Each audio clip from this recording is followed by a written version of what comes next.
Faltafiaraka sy tafahoana aminao ndray tompoko lasy tompoko avy ny tenako amin'ity ariva ity manasanao raha naraka ny fampahalalam-baovao hatramin'ny farany mbola ny ako ny fiverenana sy ny fisamborana ny filoha teo aloha Marc Ravalomanana no misongadina amin'ny fampahalalam-baovao antsika amin'ity anio ity araka izany dia nanao fanambarana androany atoandro ny fianakavian'Andriamatoa Marc Ravalomanana 420 ora tao aoriany nakana azy teo an-tranony teo Faravohitra fotoana izay nanamelohan'izy ireo ny fomba nakana ity filoha teo aloha ity ary koa ny antsoin'izy ireo ny ho amin'ny fiaonana amin'ny filoham-pirenena Ratsonary Mapiana.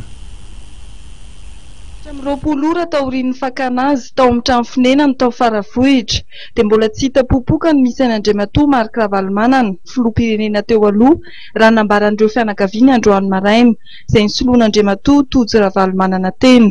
Nandritra fanambarana gazety dia nanameloka ity fetsika ity izy ireo ary nanambara fa zon'izy ireo ny tokony ahita ity filoha teo aloha ity. Isa eo amin'ny 80 mahery teo ao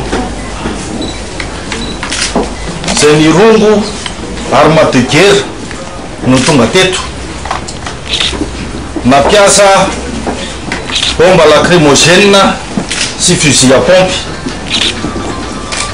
tsy mba nampiseho taratasy ara-dalàna akory ahafahana nanatanteraka izany aiza ny zon'olombelona sy ny état de droit eto Madagasikara. Omaly ariva dia nilaza Andriamatoa Ratsonary Mapiana fa tsy nisambotra na nanagatra any Marc Ravalomanana izany hoe nataon'ny filoha Ratsonary Mapiana kidnapinina zany ny filoha Marc Ravalomanana. Mangataka ny fitondram-panjakana izahay anamarina fa tsy niaran'ny herisetra i Marc Ravalomanana ary ahafahana manapirofo izany dia mangataka ny ahita azy tsy misy atakandro izahay fianakaviana ny avoka ary ny dokterany izay zoanay feno mihitsy izany rehetra zany. Omaly alina dia niezaka sy nengavy ny mba hanatitra akanjo kely sy fanafody izay mila hoan'ny dada isan'andro izahay reto izany fanafody zany maromaro izy reto tanareo maromaro reto le fanafody kanefa dia tsy maintsy tandro filaminana ihany no nandray izany ary tsy fantatray raha tonga tsara tany amin'ireo fanafody ireo na re tena fanafody ireo marina ve ny lasany aminy any.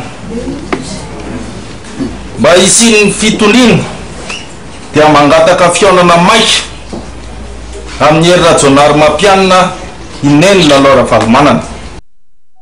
Fa tao anatin'izay fanambarana izay dia nitodika tamin'ny vondrona raisam-pirenena sy ny filan-kevitry ny fiangonana kristianina malagasy na ny FFKM ary ireo vondrona mpampiavana ireo fianakavian'Andriamatoa Marc Ravalomanana. Eto aho dia mitodika manokana amin'ny communauté internationale izay efa niezaka tsy nitsahatra ny anao ny fampiavana-pirenena. Mitodika ihany koa amin'ny FFKM izay ray aman-dreny ara-panahy. Mitodika ihany koa amin'ireo vondrona maro samihafa izay mikatsaka ny fampiavana-pirenena. Tonga izao ny fotoana iraisantsika feo amin'izao fotoana izao ary ny vahoaka malagasy dia afa vonona sy miandrandra amin'izany. Tafiditra amin'ny fahantrana lalina i Madagasikara. Tsy fahantrana ara-batana fotsiny ihany fa fahantrana ara-tsaina mihitsy ary porofon'izany dia nanary ny sotoavina malagasy izay andrandrayntsika ny fihavanana malagasy. Hitondra ny anjara biriky ny fampandrosoana ny nahatongavan'ny Marc Ravalomanana teto. Nambarany Omaly ny fahavononany hanao ny fampiavana-pirenena. Nangatahany dia ny vérité sy ny réconciliation. Hatreto dia mbola tsy misy ny fanambarana ofisialy momba ny toe-pahasalamana sy ny toerana hipetrahany.